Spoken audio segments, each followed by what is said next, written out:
Betapa bahagianya hati kami pada saat ini. Duduk di kakimu seperti Maria, mau mendengarkan akan firman-Mu.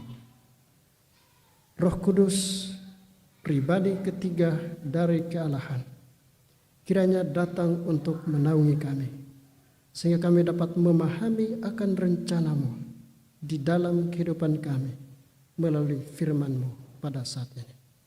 Berbicaralah kepada kami dan sembunyikan hamba-Mu di bawah kaki salib-Mu, sehingga nama Tuhan saja yang dapat dipuji dan dimuliakan. Inilah doa kami. Dalam nama Yesus kami berdoa. Amin.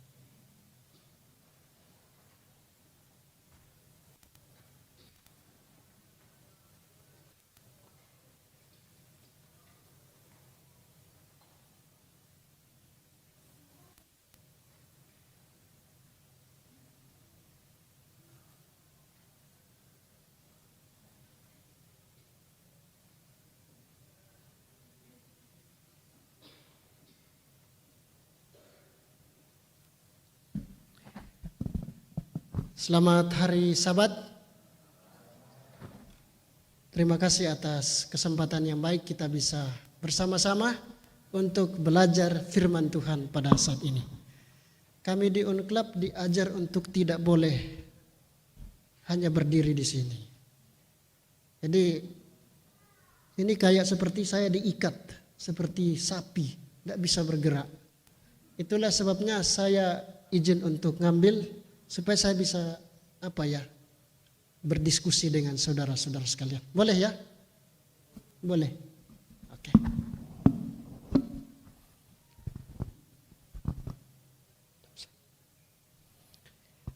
Baik, pada siang hari Sabat ini kita akan belajar tentang kasih karunia dan ucapan syukur dalam budaya Timur Dekat kuno. Kenapa? Karena hal ini seringkali dimengerti oleh khususnya saudara-saudara kita dari gereja lain. Kenapa ini penting? Karena banyak orang, khususnya orang-orang Kristen, mereka menganggap bahwa mereka sudah kenal kasih karunia. Ada yang tidak lihat wajah saya? Ya, saya harus dilihat biar tidak ngantuk. Jadi ada orang, khususnya saudara-saudara kita yang dari gereja lain. Ketika mereka percaya bahwa Yesus adalah Tuhan dan Juru Selamat mereka, mereka bebas untuk melakukan apa saja. Benar tak? Jadi ada banyak orang yang salah paham dengan konsep kasih karunia. Tetapi saat ini kita akan belajar bagaimana konsep kasih karunia di zaman dunia Greco-Roman. Kenapa harus dunia Greco-Roman? Karena Yesus dan murid-muridnya hidup di dalam budaya ini. Alkitab, kitab suci harus dimengerti di dalam budayanya sendiri. Kalau kita tidak memahaminya di dalam budayanya, kita pasti salah paham dan kita pasti mengajarkan ajaran sesat. Tidak heran ajaran sesat muncul di mana-mana. Kenapa? Karena mereka melepaskan teks dari budayanya sendiri. Itulah sebabnya saya akan mengajak saudara-saudara untuk membaca Alkitab, memahami Alkitab berdasarkan budayanya sendiri. Sehingga kita dapat menemukan original meaning, arti dari budaya mereka. Saudara tahu apa itu grace, kasih karunia? Pemberian cuma-cuma. Betul enggak? Pemberian cuma-cuma. Tetapi di dalam budaya Timur Dekat kuno ada sesuatu yang hilang di situ. Memang betul kasih karunia itu adalah pemberian yang cuma-cuma, tapi ada satu elemen yang hilang di situ, sehingga itu menyebabkan ajaran sesat demi ajaran sesat yang berkembang pada sekarang ini. Kita akan lihat sebentar. Kemudian thanksgiving atau ucapan terima kasih. Ini juga yang bermasalah dengan dunia kita sekarang ini. Kita coba untuk memasukkan ide kita di dalam pemahaman kita terhadap kitab suci. Ini bermasalah, kita bermasalah di situ. Mari kita lihat. Di Manado. Kalau di Manado, ada yang dari Manado di sini? Ada orang Manado di sini? Oh, satu. Di kota Manado itu, biasanya pada waktu tertentu dalam 1 bulan itu, mereka itu biasa ada acara yang namanya ucapan syukur. Ucapan syukur. Kalau namanya hari pengucapan, itu jalannya macet. Luar biasa macet.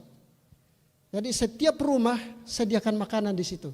Datang makan gratis. Tapi kalau sudah selesai pengucapan, makan gratis tapi setelah makan bayar. Itu. Jadi hati-hati kalau mau ke Manado, kalau sudah selesai pengucapan masuk di rumah makan, makannya gratis, setelah makan bayar. Gitu.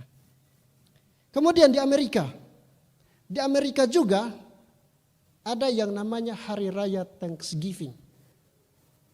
Nah, kenapa itu ada? Di abad belasan ada orang-orang Eropa yang datang ke Amerika. Mereka bercocok tanam di situ. Tapi yang terjadi adalah mereka tidak berhasil. Mereka gagal di dalam pekerjaan mereka. Sehingga datanglah orang asli Amerika menunjukkan kepada mereka bagaimana caranya untuk bercocok tanam di situ. Lalu mereka berhasil. Sebagai rasa ucapan syukur mereka, mereka menyediakan makanan di rumah mereka, mengundang orang-orang Amerika datang makan bersama-sama dengan mereka. Sebagai rasa ucapan syukur mereka, karena mereka telah berhasil dalam pekerjaan mereka. Di abad ke-19, ada perdebatan antara para scholar, yaitu para sosiolog. Wajah saya jangan ditampilkan, nanti saya nanti banyak orang yang lihat wajah saya. Screen-nya aja. Di abad ke-19 terjadi perdebatan antara para scholar. Nah, para scholar yang berdebat pada waktu itu adalah sosiolog. Tahu sosiologi kan? Orang-orang sosiolog. Nah, orang-orang sosiolog ini mereka berpendapat bahwa setiap perbuatan baik yang kita lakukan itu murni harus ada alasan. Itu para sosiolog. Jadi setiap orang yang berbuat baik itu ada niat tertentu di dalam hatinya. Tidak mungkin ada niat lalu dia lakukan sesuatu. Dia memberikan sesuatu, maka ada niat tertentu, ada udang di balik batu, itu kata para sosiolog. Tetapi para ilmuwan yang saya lupa tulis di situ, yang nomor 4 itu etika, ilmu orang-orang yang belajar tentang etika Kristen. Nah, orang-orang yang belajar etika Kristen mereka bilang kalau ada orang yang melakukan sesuatu itu murni dia bantu kamu. Itulah sebabnya kamu harus bilang terima kasih, thank you. Itulah sebabnya hari ini kita mengenal kata thank you. Kenapa? Karena itu adalah hasil diskusi dari para scholar, yaitu para sosiolog dan para etika. Nah, di dalam kitab suci yang kita miliki hari ini, dia punya budaya tersendiri. Kita tidak bisa memahami teks kita hari ini, teks kitab suci yang kita miliki hari ini dengan budaya kita hari ini. Karena kita akan salah paham. Itulah sebabnya Alkitab harus dimengerti, dipahami di dalam budayanya. Kemudian Alkitab juga punya bahasanya sendiri. Kalau di dalam bahasa Perjanjian Lama ada bahasa Ibrani dan bahasa Aramaik. Nah, tapi kita bersyukur hari ini sudah diterjemahkan ke dalam berbagai bahasa sehingga kita bisa mengerti. Tapi toh masih ada hal-hal yang salah di dalam terjemahan kita hari ini. Jadi kita harus memahami teks kita di dalam budaya, bahasa, dan sejarah. Kita harus selalu menggunakan hal-hal ini untuk menjadi standar ketika kita belajar Alkitab. Alkitab harus dipahami di dalam budayanya. Alkitab harus dipahami di dalam bahasanya. Alkitab harus dipahami dalam sejarahnya.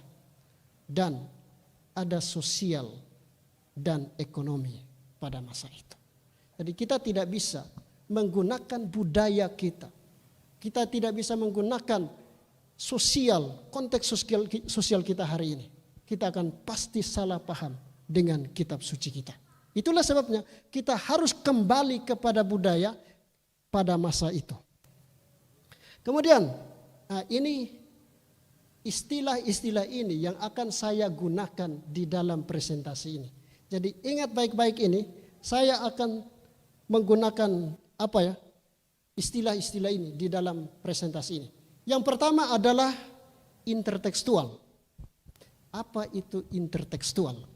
Intertekstual adalah perjanjian baru mengutip perjanjian lama. Itu intertekstual. Kemudian ada yang disebut dengan intratekstual. Apa itu intratekstual? Intratekstual adalah perjanjian lama mengutip perjanjian lama yang lain atau perjanjian baru mengutip perjanjian baru yang lain. Itu intratekstual. Jadi ingat istilah-istilah ini, sebab saya akan banyak sekali menggunakan istilah ini di dalam presentasi ini. Kemudian ada alusi. Ini bukan ilusi. Ilusi beda dengan alusi.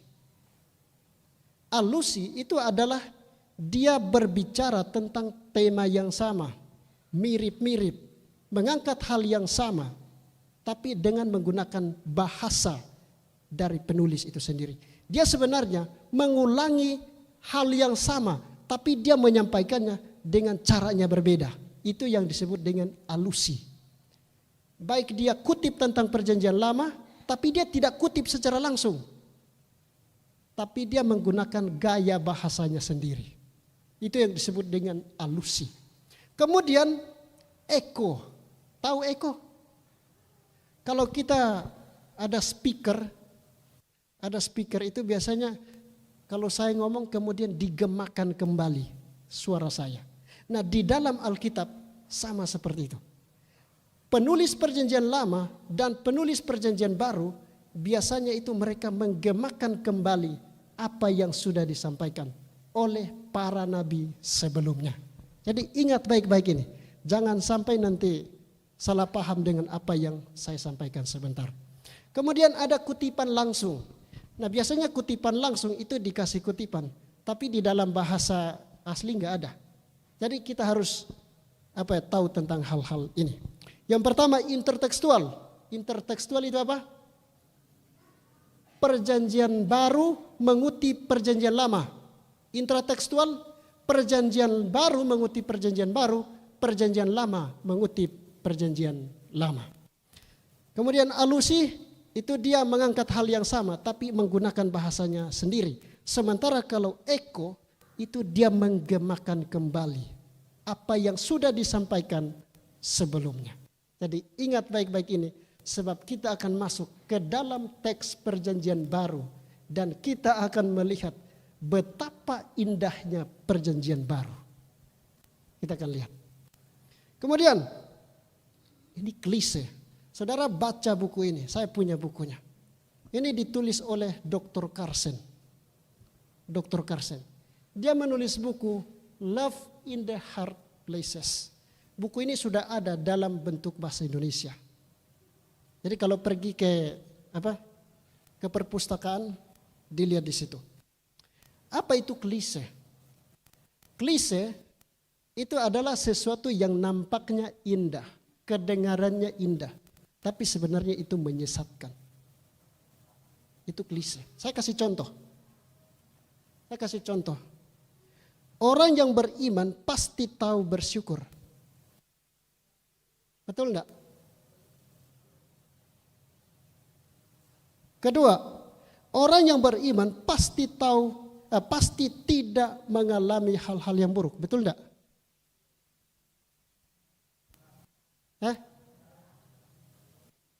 Ini klise semua ini. Kemudian, orang setia pasti tidak akan berkekurangan. Bagaimana dengan kitab Mazmur? Mazmur pasal 1. Ini yang disebut dengan klise, sesuatu yang kita dengar indah, tapi sebenarnya harus dipelajari kembali, jangan sampai salah. Kemudian, mari kita lihat, ini adalah buku yang saya tampilkan di situ, membahas tentang kasih karunia. Ini yang tadi saya bilang, yang salah pahamnya di sini, tentang kasih karunia. Kalau kita sekarang, yang kita pahami kasih karunia itu adalah pemberian yang cuma-cuma. Sesuatu yang tidak bisa kita terima, tapi diberikan kepada kita. Tapi ada satu elemen yang hilang di situ. Saudara baca di semua kamus teologi, pasti batasnya di situ. Kasih karunia adalah pemberian cuma-cuma, cuma sampai di situ. Apapun, kamus teologi apapun, saudara baca, cuma itu. Tapi ada sesuatu yang hilang di situ. Kasih karunia, mari kita lihat. Di dalam budaya Timur Dekat kuno, kasih karunia itu selalu muncul di dalam konteks peperangan dan tawanan. Itu kasih karunia. Dan di dalam bahasa Yunani adalah karis. Karis. Nah, kenapa dia selalu muncul di dalam konteks peperangan? Karena di dalam peperangan itu biasanya ada orang yang ditawan. Dan orang yang ditawan itu biasanya harus melakukan apapun yang diminta oleh orang yang menawan. Misalnya, saya tawan saudara-saudara ini. Jadi saudara-saudara harus ikuti perintah saya. Apa mau saya harus dilakukan. Kalau tidak akan mati, pasti mati. Jadi dalam konteks peperangan saya kasih karunia, saya berikan karunia untuk saudara. Karunianya apa? Membiarkan saudara tetap hidup. Membiarkan tetap hidup. Tapi kalau tidak lakukan apa yang saya mau, maka pasti saya binasakan. Dan kita ingat Paulus hidup di dalam dunia Greko-Roman. Ketika dia berbicara tentang kasih karunia, bukan berarti kasih karunia yang diberikan oleh Tuhan, kemudian kita bebas untuk melakukan apa saja. Tetapi maksud dari kasih karunia selalu ada tanggung jawab yang harus dilakukan. Kita lihat contohnya itu di Daniel pasal 3. Daniel, Sadrak, Mesak, dan Abednego. Mereka ada di sana. Apa yang harus mereka lakukan? Sembah patung yang didirikan. Kalau tidak pasti mati. Kenapa harus dilakukan seperti itu? Karena budaya pada masa itu seperti itu. Harus melakukan apa yang diperintahkan oleh sang raja. Kalau tidak, nasibmu pasti mati. Kemudian kita lihat. Ini adalah kalau kita baca bukunya William Mons. Di dalam perjanjian lama, kasih karunia adalah sesuatu yang menguntungkan dan melayakkan dalam tatanan sosial dan politik bagi orang yang tidak layak menerimanya. Ini masih benar? Kasih karunia? Masih ada yang hilang tadi, yaitu tanggung jawab yang harus dilakukan oleh orang yang menerima kasih karunia. Kemudian rahmat di dalam perjanjian baru.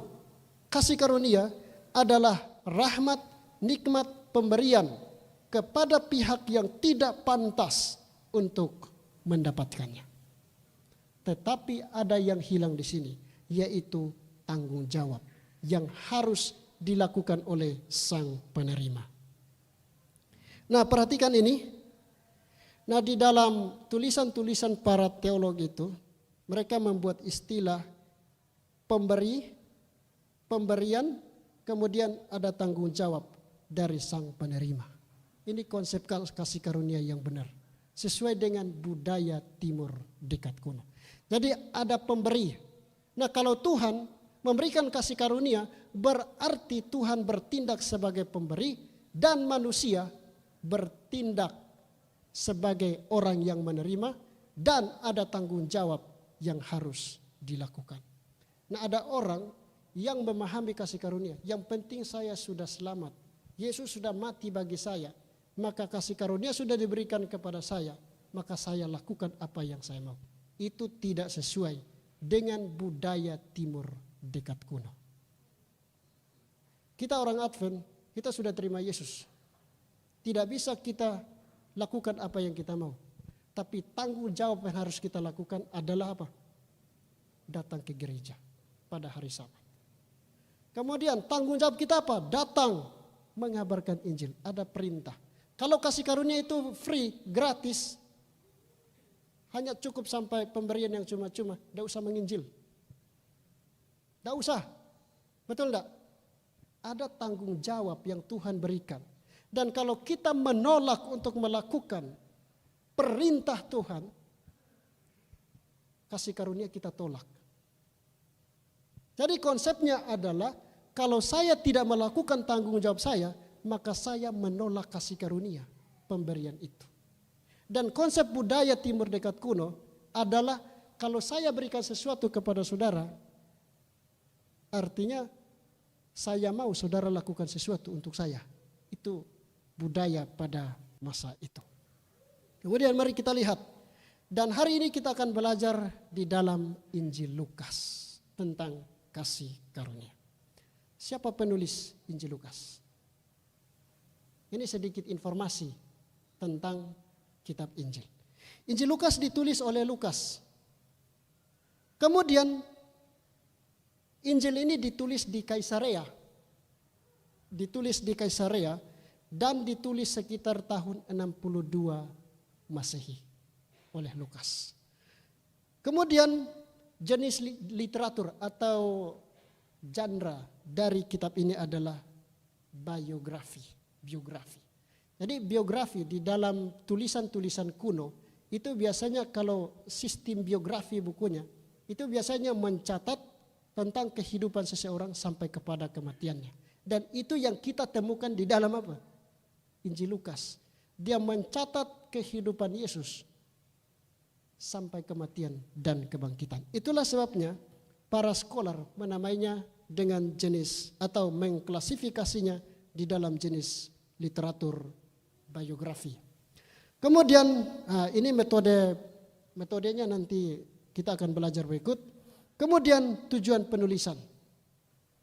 Kitab Lukas ini ditulis kepada orang Yunani. Khususnya pada waktu itu ada orang namanya Theophilus. Yang waktu itu masih bimbang dengan peristiwa-peristiwa yang Yesus lakukan. Itulah sebabnya dia menulis kitab ini kepada Theophilus dan saudara-saudaranya. Dan pada akhirnya kitab ini dibaca oleh seluruh umat Tuhan di dalam abad pertama. Nah, kita lihat ada tema di dalam setiap kitab di dalam Alkitab kita. Untuk Injil Matius, buku ini ditulis oleh orang Advent ini. The Four Faces of Jesus. Ada 4 wajah Yesus. Kalau Injil Matius, dia melihat Yesus sebagai singa, the king. Yesus sebagai raja. Itu Injil Matius. Kemudian ada Injil Markus. Markus dia melihat Yesus sebagai lembu yang dikorbankan. Kemudian kalau Lukas, Yesus adalah manusia. Yesus punya wajah seperti manusia. Kemudian bagaimana dengan Yohanes? Yohanes melihat Yesus sebagai Raja Wali. Kenapa dia gunakan Raja Wali? Ingat perjanjian lama. Tuhan selalu ngomong dia bagaikan Raja Wali. Dengan kata lain, Injil Yohanes mempresentasikan Yesus sebagai Tuhan di dalam perjanjian lama. Kalau Lukas, Yesus adalah Allah lalu dia datang jadi manusia. Nah, kita lihat sedikit mengenai struktur, outline dari Injil Lukas. Ayat 1 sampai pasal 1 ayat 1 sampai 4 itu adalah pendahuluan atau prolog dari Injil Yohanes. Lalu ayat 5 sampai 2, pasal 2 ayat 52 itu di Lukas memperkenalkan Yesus. Memperkenalkan Yesus sebagai anak Allah. Kemudian pasal 3 sampai pasal 4 ayat 13 itu adalah persiapan Yesus untuk melayani. Jadi kalau sudah baca pasal-pasal itu adalah persiapan Yesus untuk melayani. Sebelum dia layani, dia butuh persiapan. Jadi itu yang penting. Kemudian pasal 4 ayat 14 sampai 9 ayat 50 itu Yesus melayani di Galilea.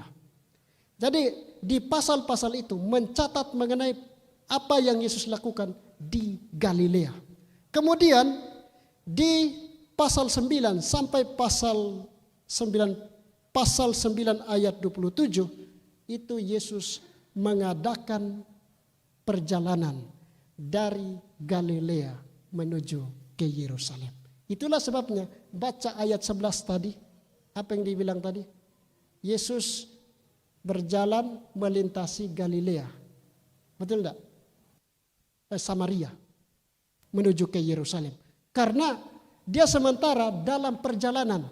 Nah, biasanya para Lukan teologian, mereka menyebutnya sebagai Lukan travel naratif. Kemudian pasalnya yang ke-19 sampai pasal 21 ayat 38, Yesus melayani di Yerusalem. Yesus melayani di Yerusalem. Kemudian pasal 22 sampai pasal 24 itu disebut dengan The Passion Week, Minggu Penderitaan. Itu sekilas mengenai kitab ini. Mari kita lihat teks kita hari ini. Mari kita lihat. Saudara sudah tahu ceritanya. Dalam perjalanannya ke Yerusalem, Yesus menyusur perbatasan Samaria dan Galilea. Ketika ia memasuki suatu desa, datanglah 10 orang kusta menemui dia. Mereka tinggal berdiri jauh, berteriak, "Yesus, Guru, kasihanilah kami." Kita lanjut. Nah, ini adalah struktur dari teks kita yang kita baru baca. Lukas pasal 17 ayat 1 sampai ayat 19. Ini strukturnya. Jadi ini bentuknya, strukturnya itu adalah dalam bentuk kiastik. Nah, kiastik itu biasanya yang poinnya, main poinnya itu ada di tengah. Jadi sentral dari teks itu adalah yang ada di tengah. Jadi strategi pelajaran sekolah sahabat kita itu biasanya dibuat dalam struktur seperti ini. Sentral dari pelajaran sekolah sahabat kita adalah pelajaran ke-7. Dan biasanya setiap pelajaran setiap pekan puncaknya sentralnya ada di hari Selasa. Jadi kalau belajar sekolah sahabat sudah tahu triknya. Kalau mau belajar cepat silakan baca hari Selasa. Itu triknya seperti itu. Jadi yang lain-lainnya itu adalah elaborasi dari hari Selasa. Itu struktur dari pelajaran. Nah, di dalam teks kita yang kita baca, Yesus menyembuhkan 10 orang kusta, itu sentralnya ada di E. Jadi yang A itu berhubungan dengan A1 itu temanya adalah Yesus dalam perjalanan, itu perjalanan. Makanya di situ on the way, dalam perjalanan. Kemudian coba lihat di paling bawah, ada way di situ. Jadi setiap angka itu ada paralel-paralelnya. Tetapi puncaknya itu ada di mana? Di bagian E. Ketika mereka dalam perjalanan, mereka dibersihkan. Tahir. Oke, mari kita lihat. Ini struktur yang saya buat. Ini struktur saya yang saya buat. Tapi kita lewatkan saja. Oke. Saya lewatkan saja karena waktu kita sudah mau hampir selesai. Nah, kalau kita lihat, kita langsung ke pertanyaannya. Mengapa mereka harus berdiri agak jauh. Ingat tadi mereka datang kepada Yesus, tapi mereka berdiri di mana? Berdiri di jauh. Kenapa? Karena pertama, penyakit kusta itu adalah penyakit yang menular. Jadi kalau dekat dengan orang, bersentuhan dengan orang, pasti kena. Jadi supaya orang gak kena, dia harus berdiri jauh. Itu pertama. Kedua, penyakit kusta menurut ajaran Torah, mereka itu harus berdiri di jauh, pakaiannya harus disobek, rambutnya harus terurai, dan harus berteriak, najis. Itu aturan di dalam kitab Torah. Kenapa mereka harus berdiri jauh? Karena mereka mengikuti apa yang disampaikan di dalam kitab Torah. Itu baca Imamat pasal 13 dan 14. Kemudian siapa yang mendiagnosa bahwa dia sudah sembuh? Atau siapa yang harus mengatakan bahwa dia kena penyakit kusta? Bukan dokter, bukan tabib, tapi imam. Imam yang harus menyatakan bahwa orang ini penyakit kusta atau dia ini sedang kena penyakit kusta. Itulah sebabnya kenapa Yesus suruh mereka pergi menunjukkan diri kepada para imam. Untuk dicek apakah orang ini kena kusta atau tidak. Apakah dia ini mau diasingkan atau tidak. Jadi Yesus suruh mereka untuk pergi kepada para imam. Kemudian imam juga bukan hanya mengatakan bahwa dia kena penyakit, tapi untuk menyatakan orang ini sembuh bukan dokter, tapi harus para imam yang harus mengatakan bahwa orang ini sudah sembuh. Nah, kenapa begitu? Kenapa harus imam? Kusta bukanlah penyakit, itu di mindset orang Yahudi. Kusta bukan penyakit. Kemudian kusta itu adalah masalah spiritual. Nah, para imam itu biasanya mengurusi hal-hal yang berhubungan dengan spiritual orang Israel. Nah, orang yang kena penyakit kusta berarti di pikiran orang Yahudi, orang ini bermasalah spiritualnya, bermasalah kerohaniannya. Nah, untuk diperbaiki apa yang harus dilakukan? Dia harus pergi kepada para imam untuk memperbaiki kondisi kerohaniannya. Jadi tidak heran kenapa Yesus suruh mereka untuk untuk pergi kepada para imam. Kemudian ini juga disebut sebagai simbol pemberontakan. Kusta adalah simbol dari pemberontakan. Baca Bilangan pasal 12 ayat 1 sampai 3. Raja-raja pasal 2 Raja-raja pasal 5. Dan kutukan. Itu adalah kutukan. Jadi orang yang kena penyakit kusta adalah orang yang terkutuk. Nah, DDS ini adalah Dead Sea Scrolls. Saudara baca Dead Sea Scrolls, gulungan-gulungan laut mati. Saya ada bukunya, gulungan laut mati yang lengkap. Kalau saudara butuh baca itu, hubungi saya akan kasih. Jadi menurut mindset orang Yahudi, penyakit kusta itu adalah kutukan, hasil dari kutukan. Kemudian Josephus juga mengatakan bahwa itu adalah simbol dari dosa. Josephus ini adalah seorang Yahudi yang hidup di abad pertama. Dia juga mengatakan bahwa penyakit kusta adalah simbol dari dosa. Kemudian, apa permohonan? Apa permohonan dari orang-orang yang berpenyakit kusta? Berteriak, Yesus Guru, kasihanilah kami. Ingat apa yang harus mereka bilang? Najis. Tapi kenapa mereka bilang kasihanilah kami? Kenapa kira-kira? Orang yang bertemu dengan Yesus hidupnya berubah. Kalau saya sudah jadi orang Kristen, kata-kata saya masih menyakiti orang lain, saya bukan orang Kristen, saya belum bertemu dengan Tuhan. Karena orang yang bertemu dengan Tuhan, hidupnya akan berubah. Yang tadinya mereka harus berteriak najis, tetapi ketika mereka bertemu dengan Tuhan, kata-kata mereka mulai berubah. kasihanilah kami. Jadi orang yang tidak berubah dalam hidupnya, sekalipun dia orang Kristen, sebenarnya dia tidak bertemu dengan Yesus sama sekali. Ini yang tadi saya bilang intertekstual. Coba lihat di situ.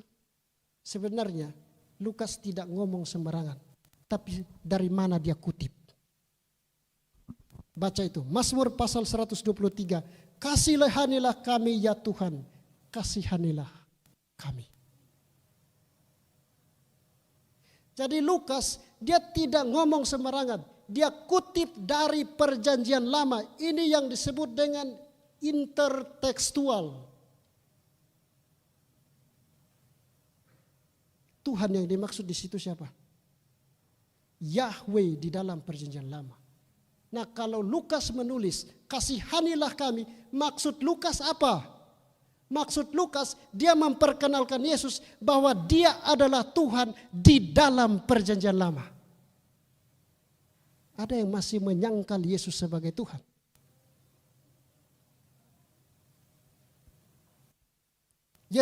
Yesaya pasal 33 ayat 2. Tuhan kasihanilah kami, Engkau kami nanti-nantikan. Saya tahu orang yang kena penyakit kusta apa yang mereka nantikan? Kesembuhan, pemulihan. Orang yang sakit apa yang dia nanti-nantikan? Mati. Tidak mungkin orang yang sakit dia nanti-nanti supaya dia mati. Tidak mungkin. Yang dia nantikan adalah kesembuhan. Dan ketika Lukas menulis, ini yang dikutip. Intertekstual. Dia mengutip perjanjian lama. Ini dokumen yang saya berikan kepada saudara. Baca buku ini. Buku ini membahas seluruh totalitas kutipan perjanjian lama di perjanjian baru. Itulah sebabnya tulisannya New Testament used the Old Testament. Perjanjian baru menggunakan perjanjian lama. Kemudian mereka pergi. Ayat 17, ayat 14, lalu ia memandang mereka dan berkata, pergilah, perlihatkanlah dirimu kepada para imam. Bahasa Yunani yang digunakan di situ adalah bahasa yang sama yang digunakan oleh Matius di dalam Matius pasal 28 ayat 19. Pergi, jadikanlah semua bangsa muridku. Maksud Yesus apa? Kasih tahu para imam bahwa dia adalah Mesias. Kasih tahu para imam bahwa dia adalah dia yang berkuasa di sorga dan di bumi. Bisa ngerti maksudnya? Kenapa Lukas menulis seperti itu? Pergilah, jadikanlah semua bangsa menjadi muridku. Ayat 18 dibilang, kepadaku telah diberikan kuasa di sorga dan di bumi. Karena itu pergilah. Jadi Yesus suruh mereka pergi kepada para imam untuk menyampaikan bahwa dialah yang dinanti-nantikan oleh orang Israel. Kemudian perhatikan bahasa Ibrani ada di situ. Lek. Kata ini, kata yang sama yang pernah digunakan oleh Tuhan ketika Tuhan menyuruh Abraham keluar dari negerinya. Pergilah dari bangsamu, dari rumahmu, keluargamu. Di mana? Kejadian pasal 12. Maksudnya apa? Tuhan menyuruh Abraham untuk keluar dari negerinya untuk dijadikan berkat bagi dunia. Yesus menyuruh 10 orang kusta itu untuk menjadi berkat bagi para imam.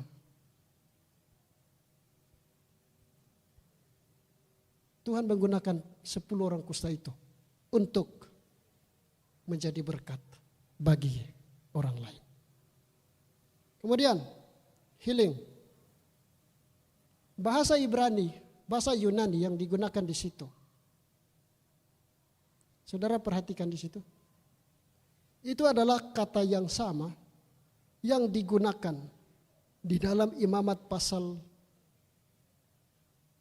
4 ayat 12 dan juga Ayub pasalnya yang ke-14 ayat 4. Ini selalu berhubungan, kata ini selalu berhubungan dengan Tuhan. Siapa yang punya kuasa untuk menyembuhkan orang. Wayomer, ini saudara lihat di sini. Itu yang ada di sini. Ini bacanya dari sini, dari kanan. Bahasa Ibrani itu bacanya dari kanan ke kiri. Jadi otak kita terbalik. Tapi kalau bahasa Yunani, enggak itu. Enggak seperti, dia seperti bahasa Indonesia. Jadi saudara perhatikan di sini. Siapa yang mendatangkan tahir dari yang najis, seorang pun tidak. Kemudian Yesus adalah Tuhan yang bisa menyembuhkan orang. Yesus adalah Tuhan yang bisa mentahirkan orang. Dan kata tahor yang saya garis bawahi itu adalah tahor, tahir, bersih, membersihkan orang. Dan biasanya ini digunakan untuk domba-domba yang dipersembahkan di dalam bait suci. Jadi harus kudus. Kemudian 5 menit lagi. Saya habisin 5 menit lagi. Kemudian kita lihat kembali kepada Yesus. Dia memuliakan Yesus dengan suara nyaring, mengucap syukur kepadanya, tersungkur di depan kaki Yesus. Kemana yang lain?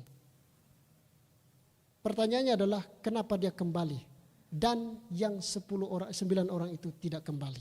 Mari kita lihat, saya langsung pergi ke yang 9 orang. Kenapa mereka tidak pergi? Kembali kepada Yesus. Ada yang tahu kenapa? Biasanya mindset kita, mereka itu tidak tahu berterima kasih. Betul enggak? Mereka itu tidak tahu berterima kasih. Makanya mereka tidak mau datang sama Yesus. Mereka tidak tahu bersyukur. Itu mindset kita bukan? Tapi sebenarnya itu salah. Kita salah. Kenapa? Ada cara orang budaya timur dekat kuno. Cara mereka bersyukur itu tidak seperti itu. Cara mereka berterima kasih sama orang tidak seperti yang kita lakukan hari ini. Lalu budaya mereka bagaimana? Mereka itu biasanya kalau mengucap syukur berterima kasih kepada seseorang, apa yang mereka lakukan? Kasih hadiah, berikan hadiah. Masih ingat cerita Yusuf? Dia menafsirkan mimpi dari Firaun, lalu apa yang diberikan? Hadiah apa? Jabatan. Daniel, dia menafsirkan Daniel pasalnya yang ketiga, Daniel pasal 2, apa yang diberikan? Kehormatan, takhta, hadiah diberikan.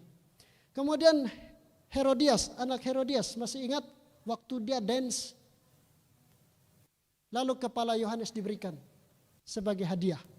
Jadi yang dilakukan, cara mereka berterima kasih adalah beri hadiah. Jadi ketika 9 orang itu pergi, apa yang harus mereka lakukan? Menurut budaya mereka, mereka mau mempersiapkan hadiah. Untuk siapa? Untuk Yesus. Kemudian undang makan. Masih ingat Maria dan Marta? Simon si kusta? Maria dan Marta mengundang Yesus datang makan di rumah. Karena sebelumnya Yesus bangkitkan Lazarus.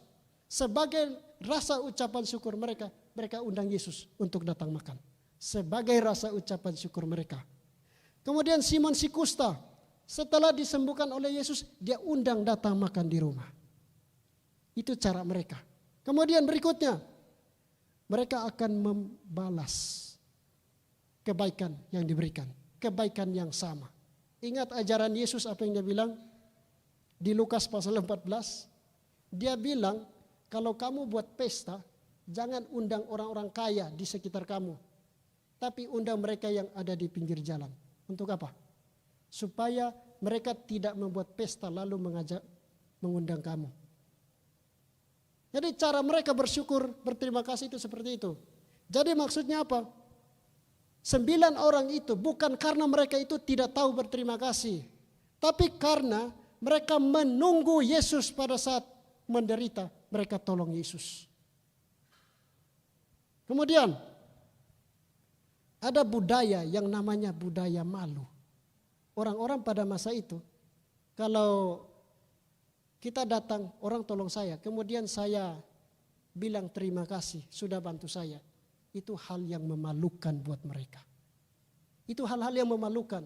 Itulah sebabnya mereka tidak mau datang. Karena mereka tidak mau malu. Itu budaya mereka. Kemudian perhatikan, mereka itu selalu menjaga kehormatan mereka. Jadi kalau kamu datang berterima kasih sama orang, itu artinya kamu merendahkan dirimu, diinjak-injak oleh orang pada masa itu. Sehingga mereka tidak mau datang sama Yesus. Karena mereka tidak mau harga diri mereka itu diinjak-injak. Kemudian mereka mau melakukan sesuatu untuk Yesus. Bagaimana dengan orang yang satu? Orang Samaria. Dia tidak mau menunjukkan dirinya. Mereka melanjutkan perjalanan kepada para imam. Tapi dia tidak pergi. Menunjukkan diri, mempersiapkan hadiah. Ini 9 orang itu. Kemudian mereka itu melakukan persiapan untuk membalas kebaikan Yesus. Lalu mereka malu untuk mereka malu kalau mereka datang kepada Yesus. Kemudian mereka menjaga kehormatan mereka. Bagaimana dengan orang Samaria? Dia bukan orang Yahudi. Kemudian dia adalah orang Samaria yang tidak akan diterima oleh para imam. Jadi kalau dia mau pergi sama saja, orang Yahudi ketika tahu dia itu orang bukan Yahudi, dia pasti tidak akan tidak akan diterima. Dia tahu bahwa dia tidak akan diterima, dia kembali kepada Yesus. Kemudian dia tidak punya hadiah untuk diberikan kepada Yesus. Dia mungkin adalah orang yang miskin. Dia mungkin adalah orang yang bangkrut. Kemungkinan dia sudah bangkrut. Kemungkinan dia orang yang tidak layak. Poinnya apa? Orang yang tahu berterima kasih kepada Tuhan adalah dia yang menyadari dirinya tidak mampu. Orang yang menyadari bahwa dia tidak dapat membalas kebaikan Tuhan. Dia yang punya hati untuk datang kepada Tuhan. Kenapa orang tidak mau datang gereja? Merasa mampu, imannya kuat dan lain sebagainya. Tetapi orang yang merasa tidak mampu, bangkrut secara spiritual, itulah yang akan membuat orang untuk datang kepada Tuhan. Masih ada yang merasa kaya secara spiritual? Tidak ada. Kita adalah orang yang tidak mampu secara spiritual. Untuk menegaskan poin ini, kita lihat cerita di atas. Jadi bukan pertama kali Yesus lakukan hal itu. Tapi perhatikan, orang yang tidak mampu. Ketika Yesus bersama dengan murid-muridnya masuk ke dalam rumah ibadah, dia perhatikan dari jauh. Apa yang dia perhatikan? Seorang janda. Dia tidak punya apa-apa. Apa yang dia berikan adalah yang dia punya. Coba perhatikan itu. Yesus selalu perhatian dengan orang-orang yang berkekurangan. Jadi kemungkinan orang itu adalah orang yang miskin. Dia tidak punya apa-apa. Tapi dia datang kepada Tuhan. Pelajaran yang penting untuk kita terima hari ini. Kita tidak mampu. Kita bangkrut secara spiritual. Kita tidak layak. Kita tidak punya apa-apa. yang kita punya adalah datang bersyukur kepada Tuhan. Hanya orang-orang yang merasa tidak mampu, bangkrut secara spiritual di hadapan Tuhan, tidak punya apa-apa untuk membalas kebaikan Tuhan, yang akan datang untuk tersungkur di hadapannya sambil memuji Allah sebagai ucapan dan rasa syukur atas kasih karunia Tuhan. Matius pasal 5 ayat 3. Berbahagialah orang yang miskin di hadapan Allah, karena mereka yang mempunyai kerajaan surga. Tuhan memberkati.